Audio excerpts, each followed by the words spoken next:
Brought to you by Agilus Diagnostics. Health test की बात आती है तो मैं भरोसा करता हूँ India largest diagnostics company Agilus diagnostics. खुद को टेस्ट करते रहो। नमस्कार, तुम्हा सगळ्यांचं स्वागत आहे मुंबई तकमध्ये। विधानसभेच्या निवडणुकांचा निकाल लागलेला आहे आणि न भूतो न भविष्यती असा निकाल काल समोर आलेला आहे। भाजप आता पुन्हा एकदा महाराष्ट्रातला सर्वात मोठा पक्ष ठरला आहे, तर महायुतीचं सरकार आता महाराष्ट्रामध्ये स्थापन होणार आहे। लवकरच महायुतीच्या सरकारचा शपथविधी सुद्धा पार पडणार आहे आणि सगळ्यांना आता उत्सुकता लागली आहे की महायुतीचा मुख्यमंत्री नेमका कोण होतोय। कालची आपण लढत बघितली तर महाविकास आघाडीला यामध्ये मोठा झटका बसलेला आहे। आपण शिवसेना उद्धव बाळासाहेब ठाकरे या पक्षाचा विचार केला तर त्यांचे अवघे 20 आमदार हे निवडून आलेले आहेत। या सगळ्यामध्ये आता याचं सगळं आत्मचिंतन केलं जात आहे, नेमक्या कुठल्या चुका झाल्या हे सगळं बघितलं जात आहे। परंतु यामध्ये एक महत्त्वाचा फॅक्टर ठरला होता, तो म्हणजे मनसेचा। राज ठाकरे यांनी त्यांचे अनेक उमेदवार निवडणुकीच्या रिंगणात उतरवले होते आणि त्यांच्यासाठी मोठा प्रचार सुद्धा केला होता, परंतु कालच्या निवडणुकीत त्यांचा एकही आमदार हा निवडून आलेला नाहीये। असं असलं तरी सुद्धा राज ठाकरेंच्या पक्षामुळे उद्धव ठाकरेंचे 10 आमदार हे पराभूत होता वाचलेले आहेत। त्यामुळे एका अर्थाने आपण म्हणू शकतो की राज ठाकरेंनी उद्धव ठाकरेंचे 10 आमदार हे वाचवलेले आहेत। ते नेमके कसं काय आणि हे नेमके आमदार कुठले आहेत हेच या व्हिडिओच्या माध्यमातून समजावून घेऊयात। तर मी जसं म्हटलं की राज ठाकरेंमुळे उद्धव ठाकरेंचे 10 आमदार वाचलेले आहेत। आपण जर काही आमदारांची जर लिस्ट बघितली त्याच्यामधले 10 अशा जागा आहेत की जिथे मनसेच्या उमेदवारांनी घेतलेली मतं आहेत ती ठाकरेंचे जे जिंकलेले उमेदवार आहेत त्यांच्या जे मार्जिन आहे, ज्यांचं जे मताधिक्य आहे त्याच्यापेक्षा जास्त असल्याचं आपल्याला पाहायला मिळतं। त्यामुळे जर तिथे जर मनसेचा उमेदवार नसता तर कदाचित चित्र वेगळं असू शकलं असतं, असं सुद्धा आपण या आकड्यांमधनं म्हणू शकतो। या 10 जागा नेमक्या कुठल्या आहेत, त्यामधल्या मुंबईमधल्या किती जागा आहेत हे सुद्धा पाहणं इंटरेस्टिंग असणार आहे। आपण जर माहीमचा विचार केला तर माहीममधनं महेश सावंत हे उद्धव ठाकरे यांच्या पक्षाकडनं निवडणुकीच्या रिंगणात होते, त्यांना 50,213 इतकी मतं मिळाली। सदा सरवणकर हे शिंदेचे उमेदवार होते, त्यांना 48,897 इतकी मतं मिळाली। तर अमित ठाकरे जे मनसेकडनं उमेदवार होते त्यांना 33,062 इतकी मतं मिळालेली आहे। आता महेश सावंत विजयी झालेले असले तरी महेश सावंत यांचं मताधिक्य आहे 1,316 इतक्या मतांचं। जर अमित ठाकरे इथे उमेदवार नसते तर कदाचित जी मतं इथे अमित ठाकरेंना गेलेली आहे ती कदाचित सदा सरवणकर यांच्याकडे गेली असती आणि महेश सावंत यांचा पराभव होऊ शकला असता। त्यामुळे माहीममध्ये सुद्धा अमित ठाकरेंच्या उमेदवारीमुळे त्याचा फायदा कुठेतरी महेश सावंत यांना झाल्याचं आपल्याला पाहायला मिळतं। दुसरा मतदारसंघ तो म्हणजे वरळीचा, जिथनं आदित्य ठाकरे हे निवडणुकीच्या रिंगणात होते।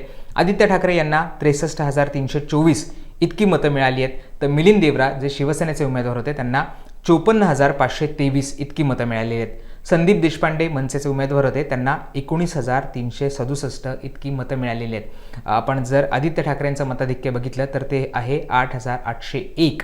आता संदीप देशपांडे यांनी 19,367 मतं घेतलेली आहेत। जर ही मतं मिलिंद देवरा यांना पडली असती तर कदाचित आदित्य ठाकरे यांची सुद्धा सीट ही धोक्यात आली असती। त्यामुळे इथे सुद्धा आपण बघतो की मनसेचा फॅक्टर हा उद्धव ठाकरेंच्या उमेदवारासाठी लाभदायक ठरल्याचं पाहायला मिळतं आहे। तिसरा मतदारसंघ आहे तो म्हणजे विक्रोळीचा।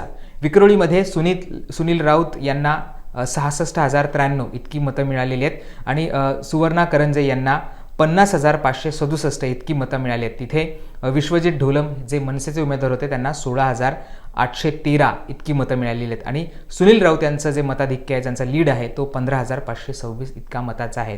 इथं जरी बघितलं तरी विश्वजित ढोलम जे मनसेचे उमेदवार आहेत त्यांना मिळालेली मतं ही सुनील राऊत यांच्या लीडपेक्षा अधिक आहेत, त्यांना 16,813 इतकी मतं मिळाली आहेत। जोगेश्वरी ईस्टमध्ये अनंत नार हे उद्धव ठाकरेंचे उमेदवार होते, त्यांना 77,044 इतकी मतं मिळालेली आहेत। मनीषा वायकर या एकनाथ शिंदे यांच्या उमेदवार होत्या, त्यांना 75,503 इतकी मतं मिळालेली आहेत। तर बाळचंद्र अंबुरे हे मनसेचे उमेदवार होते, त्यांना 12,805 इतकी मतं मिळालेली आहेत। आता इथे जरी आपण अनंत नार यांचं मताधिक्य बघितलं तर ते केवळ 1,541 मतांचं आहे। आता इथे मनसेचे उमेदवार नसते तर कदाचित इथे सुद्धा चित्र काहीसं वेगळं असलं असतं।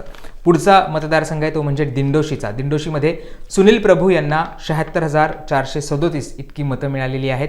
संजय निरुपम एकनाथ शिंदेचे उमेदवार त्यांना 70,255 इतकी मतं मिळालेली आहेत। तर भास्कर परब जे मनसेचे उमेदवार होते त्यांना 20,309 इतकी मतं मिळालेली आहेत। सुनील प्रभू यांचं जे लीड आहे ते 6,182चं आहे आणि भास्कर परब हे जवळजवळ 20,000 मतं त्यांनी घेतलेली आहेत। इथं सुद्धा मनसेच्या उमेदवाराचा फायदा कुठेतरी आपल्याला सुनील प्रभू यांना झाल्याचं पाहायला मिळत आहे।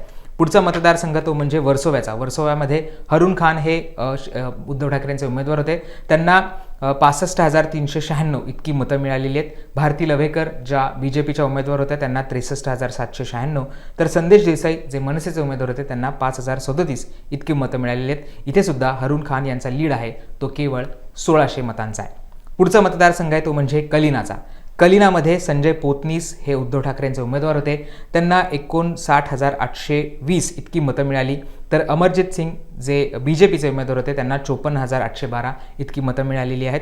बाळकृष्ण हुदगी जे मनसेचे उमेदवार होते त्यांना 6,062 इतकी मतं मिळाली आहेत. इथे सुद्धा संजय पोतनीस यांचा लीड आहे तो केवळ 5,008 इतक्या मतांचा आहे आणि मनसेचे उमेदवार आहेत ते त्यांच्यापेक्षा त्यांनी अधिक मतं घेतलेली आहेत.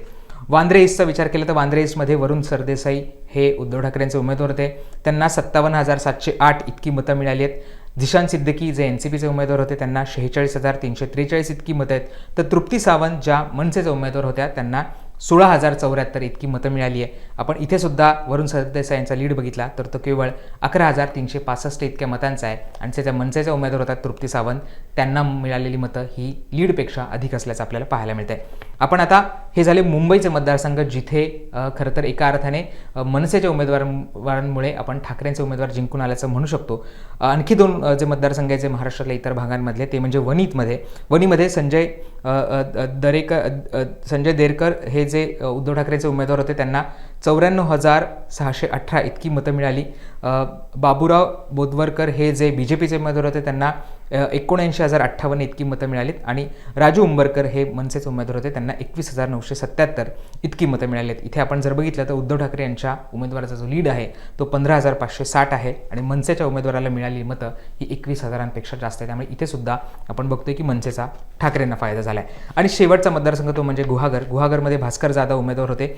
भास्कर जाधव यांना 71,241 इतकी मतं मिळालेली आहेत. राजेश बेंडाळे शिवसेनेचे उमेदवार होते त्यांना 68,411, तर प्रमोद गांधी जे मनसेचे उमेदवार होते त्यांना 6,712 इतकी मतं मिळाली आहेत. इथे जर आपण बघितलं तर भास्कर जाधव यांचा लीड आहे तो 2,830 इतका मतांचा आहे.